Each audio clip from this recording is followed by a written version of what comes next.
Majo John Madden. My new nickname in Mexico as of the last 3 months has been Juanito, which I just picked up and ran. And here in Acoma, where I've been for 3 months, everybody calls me Juanito. It translates as Johnny. I'm John, and Johnny was my favorite childhood nickname, so I love it.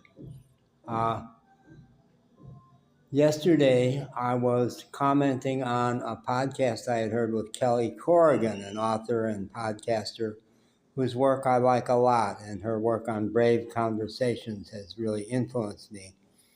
But yesterday on another National Public Radio podcast, she said something that I wildly disagreed with.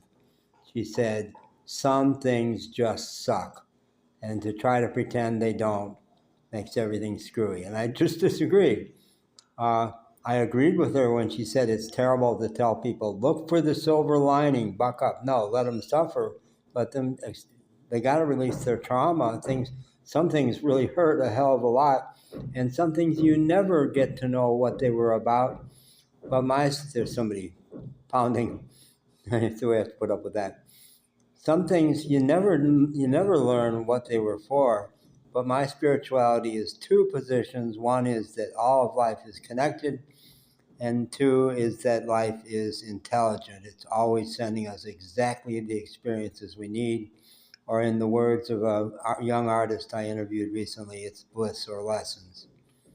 And if it's not bliss, really dig for the lessons, but maybe only after you have released your pain enough. But she says, no, some things like my mother's death just suck.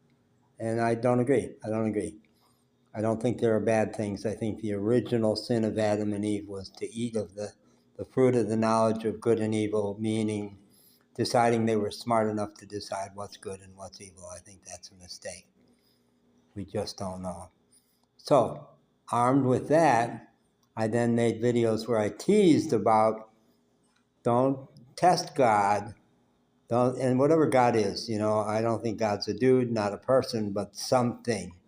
And I think the big divide in the world is people who have a spirituality, who really trust in a higher power, and those who don't. And I feel real sad for my friends who don't, because it's a very direct experience for me. I know moment to moment that I'm held in the light. And I thought, oh, gee, I wonder if Kelly doesn't. It's possible she doesn't have a spirituality, or I haven't found it. It didn't show up in that podcast. So I was saying, don't test God. Don't say, well, I left my walking stick in the little